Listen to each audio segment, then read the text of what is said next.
What's up, young mathematicians? Today I want to talk to you about function notation. Function notation is a different way of expressing an algebraic relation. We're used to seeing algebraic relations between x and y expressed as equations, something like y equals 5x plus 2, where x is the input value and y is the output value. Another way to express this same equation looks like this. The left side of the equation is read as f of x. So we're finding the output of a function, which is the function in this case is f, of some input, in this case x. The functions we write may not always be f, and the input values may not always be x. For example, in our quadratics unit in the future, we will find height of certain objects as a function of time, and we will denote those as h of t. So in summary, the equation y equals 2/3 x minus 10 and f of x equals 2/3 x minus 10 mean the same thing. So let's take a look at how we will use function notation. So we could be given one or more functions and just asked to plug some values into the function, or we could be given some outputs like the bottom four examples there and asked to find the inputs. So for the first one, A, it says find f of 7. So that would mean that we're going to take the function labeled f of x and we are going to plug 7 in place of x. So we could write that as f of 7 equals -2 times 7 plus 6. Well, so we have -2 times 7, which is -14, plus 6, and that equals -8. So f of 7 equals -8. All right.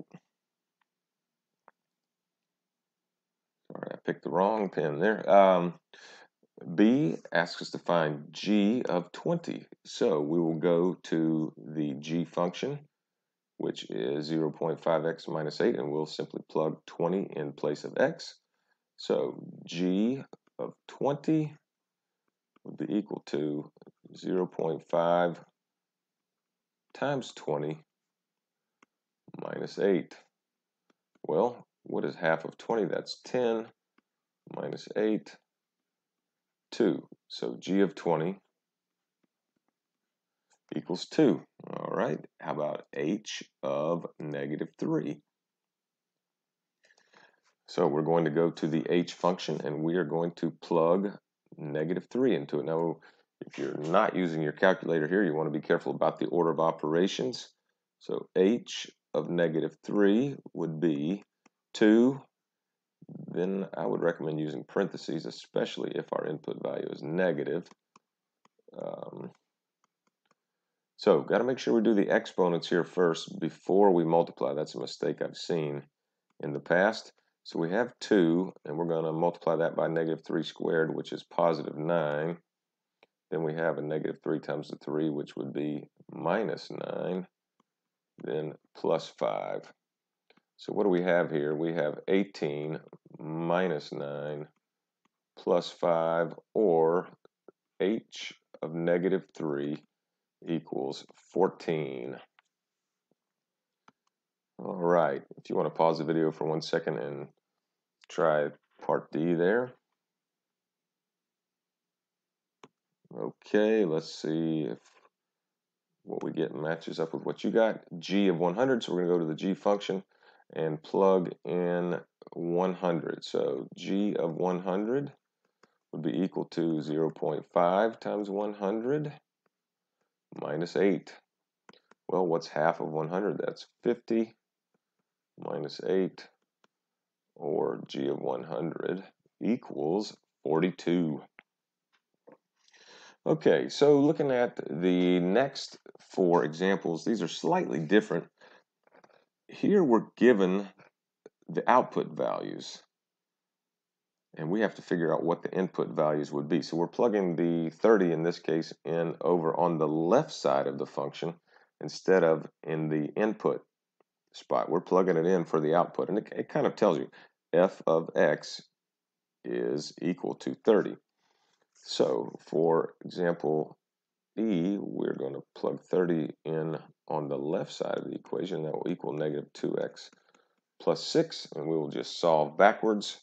So we subtract 6 and subtract 6, and 30 minus 6 is 24, and that equals negative 2x. Divide both sides by negative 2, and x equals negative 12. So when the output was 30, the input had to be negative 12. All right, let's try another one of those. So find x if g of x equals 9. So we're going to plug 9 in over on the left side this time. 9 equals 0.5x minus 8. So the first thing we do is add 8 to both sides. So we get that 17 equals 0.5x. All right, one more step to solve for x. Yes, you can divide both sides by 0.5, but in my mind, I'm converting this to the fraction 1/2, and then I'm just going to multiply both sides of the equation by 2. That's the same thing as dividing by 0.5. Either way you look at it, x equals 34. All right, why don't you pause the video there for a second and try G and H.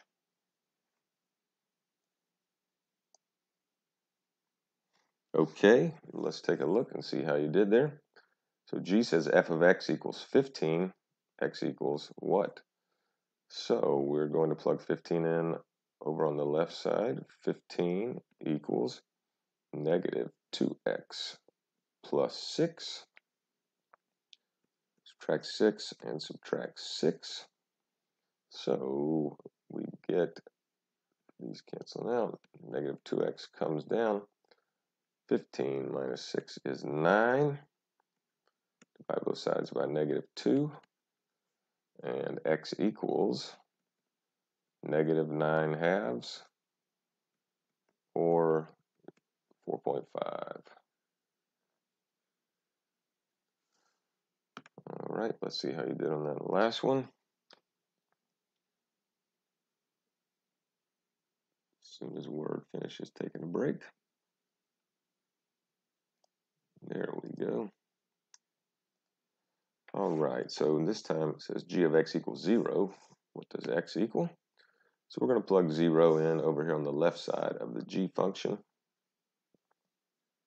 0 equals 0.5x minus 8. So add 8 to both sides, and 8 equals 0.5x. And I'm going to do the same thing I did last time. I'm going to multiply both sides by 2. So 16 was our x value if the output was 0. Okay, we can also use function notation from a table or a graph. And here's what that looks like. So example 2, we have a table there of some temperatures versus time.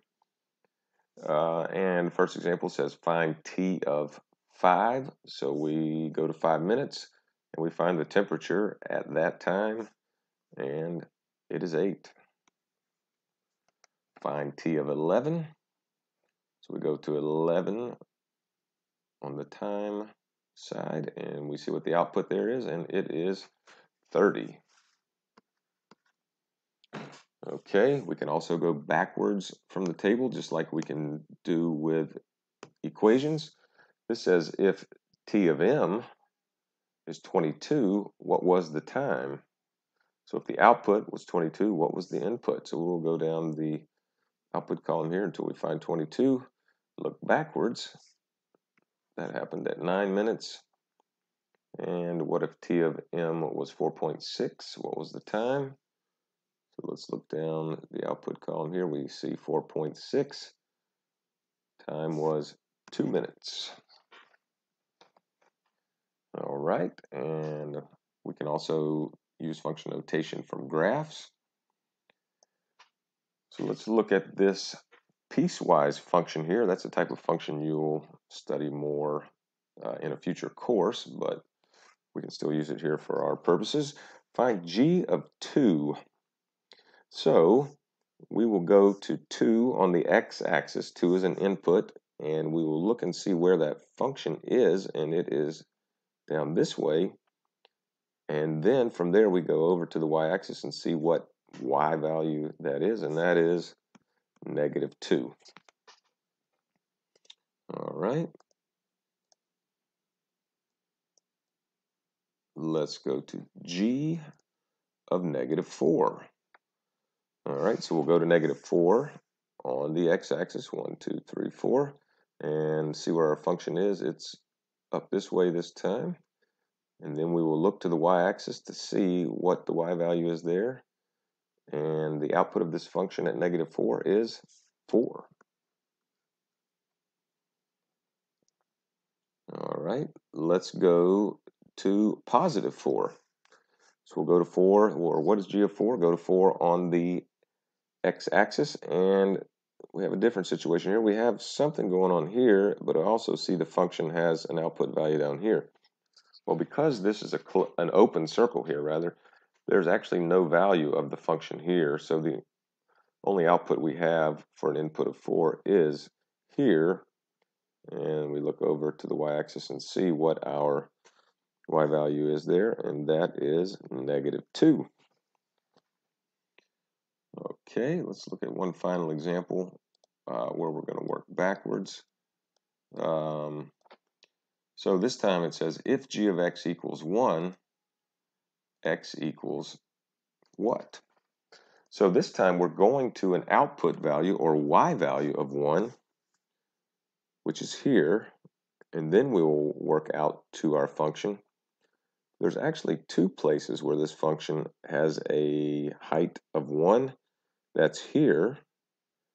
So we'll look down and see what that x value or input value was, and that's -1. But we also have to go to the other spot where our function has a height of 1, and that is right here. Go down and see what that x value is, and that's 1, 2, 3, 4, and 5. So there's a little bit about function notation.